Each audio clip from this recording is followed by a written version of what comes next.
அனைவருக்கும் வணக்கம் மக்களே.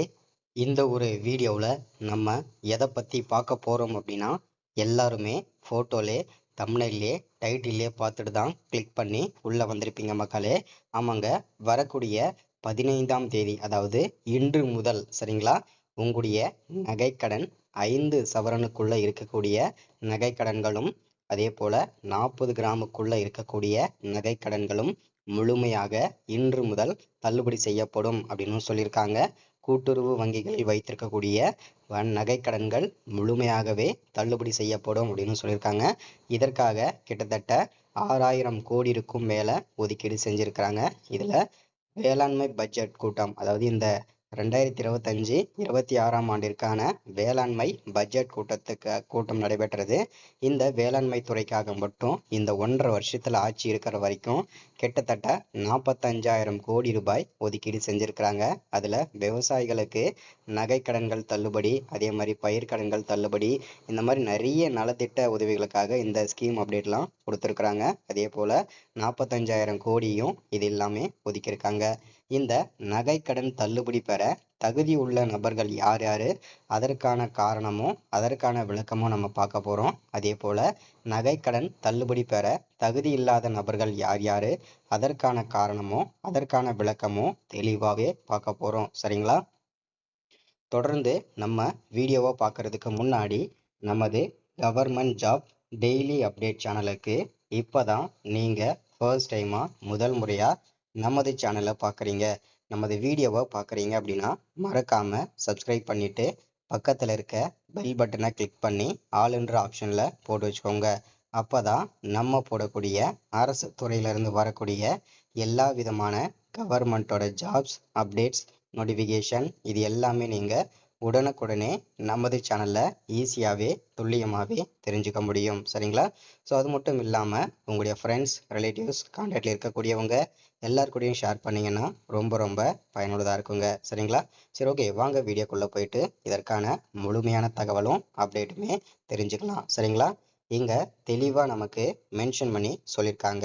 என்னென்னா 5 சவரனுக்குள்ளே இருக்கக்கூடிய நகைக்கடன்களும் அதே போல் 40 கிராமுக்குள்ள இருக்கக்கூடிய நகைக்கடன்களும் முழுமையாகவே தள்ளுபடி செய்யப்படும் என்று தமிழக அரசு ஒரு ஸ்கீம் அப்டேட்டும் கொடுத்துருக்குறாங்க. சரிங்களா? இதை தான் பார்க்க போறோம். கூட்டுறவு வங்கிகளில் 5 சவரன் வரைக்கான நகைக்கடன் தள்ளுபடி பெற தகுதியுள்ள நபர்களின் பட்டியலை தயாரிக்கும் பணிக்கு துணை பதிவாளர் தலைமையில் குழு அமைத்து தமிழக அரசு உத்தரவிட்டுள்ளது. ஸோ இப்போ நம்ம முதல்ல பார்க்க வேண்டியது நகைக்கடன் தள்ளுபடி பெற தகுதி உள்ள நபர்களுக்கான தெளிவான விளக்கம். சரிங்களா? அதற்கான காரணத்தையும் அடுத்ததை பார்ப்போம். ஸோ அரசாணைப்படி யாரெல்லாம் நகைக்கடன் பெற தகுதி உள்ளவங்க அப்படின்றத பார்ப்போம்.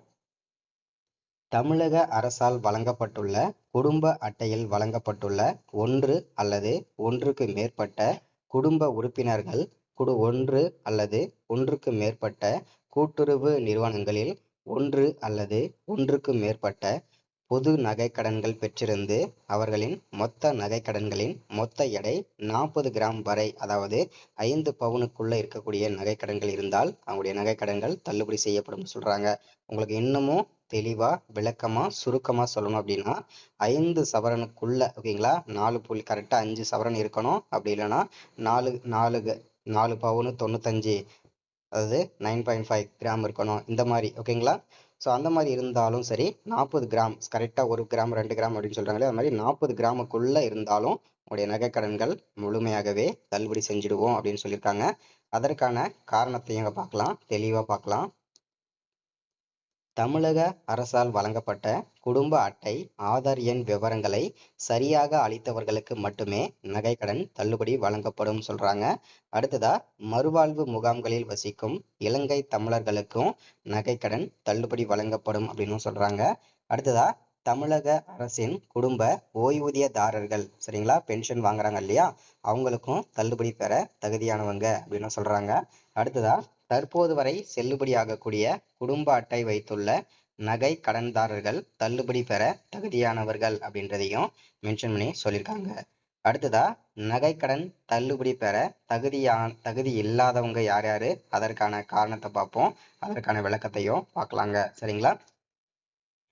தமிழக அரசால் வழங்கப்பட்ட குடும்ப அட்டையில் வழங்கப்பட்டுள்ள ஒன்று அல்லது ஒன்றுக்கு மேற்பட்ட குடும்ப உறுப்பினர்கள் ஒன்று அல்லது ஒன்றுக்கு மேற்பட்ட கூட்டுறவு நிறுவனங்களில் ஒன்று அல்லது ஒன்றுக்கு மேற்பட்ட பொது நகைக்கடன்கள் பெற்றிருந்து அவர்களின் மொத்த நகைக்கடன்களின் மொத்த எடை 40 கிராமுக்கு மேல், அதாவது 5 பவுனுக்கு மேல் இருந்தால் அவர்களின் நகைக்கடன்கள் தள்ளுபடி செய்யப்பட மாட்டாது அப்படின்றத மென்ஷன் பண்றாங்க. அதாவது 40 கிராமுக்கு மேல் இருந்தாலும் சரி, 5 பவுனுக்கு மேல் இருந்தாலும் சரி, உங்களுடைய நகைக்கடன்கள் தள்ளுபடி செய்யப்பட மாட்டாது அப்படின்றதையும் மென்ஷன் பண்றாங்க. ஸோ அதற்கான விளக்கத்தையும் தெளிவா சொல்றாங்க. என்ன காரணத்திற்காக இவங்களுக்கெல்லாம் தள்ளுபடி இல்லை அப்படின்றத சொல்றாங்க. குடும்ப அட்டை, உங்களுடைய ரேஷன் அட்டை என்ன, ஓகேங்களா?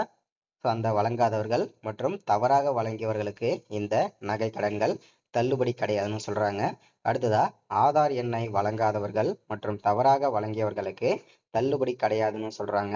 அடுத்ததா கூட்டுறவு சங்கங்களில் பணியாற்றும் ஊழியர்கள் மற்றும் அவர் தம் குடும்பத்தினர், கூட்டுறவு சங்கங்களில் உள்ள நிர்வாக குழு உறுப்பினர்கள் மற்றும் அவர் தம் குடும்பத்தினருக்கு நகைக்கடன் தள்ளுபடி இல்லை அப்படின்றத மென்ஷன் பண்றாங்க. அடுத்ததா அனைத்து அரசு ஊழியர்கள் மற்றும் அவர் தம் குடும்பத்தினருக்கு நகைக்கடன் தள்ளுபடி இல்லை அப்படின்றதையும் மென்ஷன் பண்றாங்க. அடுத்ததா எந்த பொருளும் வேண்டாத குடும்ப அட்டையினருக்கு நகைக்கடன் தள்ளுபடி கிடையாது அப்படின்றதையும் மென்ஷன் பண்றாங்க. அடுத்ததா நீங்க பயிர்க்கடன் வாங்கி, சரிங்களா, உங்களுடைய பயிர்க்கடன் வாங்கி அதற்கான தள்ளுபடி வாங்கியிருந்தீங்கன்னா உங்களுக்கு தள்ளுபடி கிடையாது, சரிங்களா? ஸோ அதாவது பார்த்தீங்கன்னா நீங்க பயிர்க்கடன் வாங்கியிருந்தீங்கன்னா நகைக்கடன் தள்ளுபடி கிடையாது, நகைக்கடன் தள்ளுபடி வாங்கிட்டு இருந்தீங்கன்னா உங்களுக்கு பயிர்க்கடன் தள்ளுபடி கிடையாது. ரெண்டுல ஏதாவது ஒண்ணுதான், சரிங்களா? அடுத்ததா நகைக்கடன் தொகையை முழுமையா நீங்க செலுத்திருந்தீங்கனாலும் உங்களுக்கு தள்ளுபடி கிடையாதுன்னு சொல்றாங்க. அடுத்ததா நீங்க 40 கிராமுக்கு மேல இருக்கக்கூடிய நகைக்கடன்கள் இருந்ததுன்னா, 5 பவுனுக்கு மேல இருந்தாலும் உங்களுடைய நகைக்கடன்கள் தள்ளுபடி செய்யப்படாதுன்னு சொல்றாங்க. அதே போல நகைகளே இல்லாம நகைக்கடன் பெயர் சொல்லி வாங்கிய நகைக்கடன்களும் தள்ளுபடி கிடையாதுன்னு சொல்றாங்க. அதே போல போலி நகைகளுக்கு வழங்கப்பட்ட நகைக்கடன்களுக்கு தள்ளுபடி கிடையாதுன்னு சொல்றாங்க. அடுத்ததா தமிழக அரசால் வழங்கப்பட்ட குடும்ப அட்டை இல்லாமல் ஆந்திரா, கேரளா, தெலுங்கானா, புதுச்சேரி உள்ளிட்ட மாநிலங்களை சார்ந்த குடும்ப அட்டையை வைத்திருப்பவர்களுக்கு நகைக்கடன் தள்ளுபடி கிடையாது அப்படின்றதையும் மென்ஷன் பண்றாங்க. அடுத்ததா அதே போல உங்களுடைய ஆதார் கார்டுலையும் தமிழ்நாட்டோட அட்ரஸ் இல்லாம ஆந்திரா, கேரளா, தெலுங்கானா, புதுச்சேரி இந்த மாநிலங்களோட அட்ரஸ் இருந்தாலும் உங்களுக்கு தள்ளுபடி கிடையாது அப்படின்றதையும் மென்ஷன் பண்ணி சொல்றாங்க, சரிங்களா? ஸோ இந்த முக்கியமான ஸ்கீம் அப்டேட்டை எல்லாருக்குமே ஷேர் பண்ணுங்க.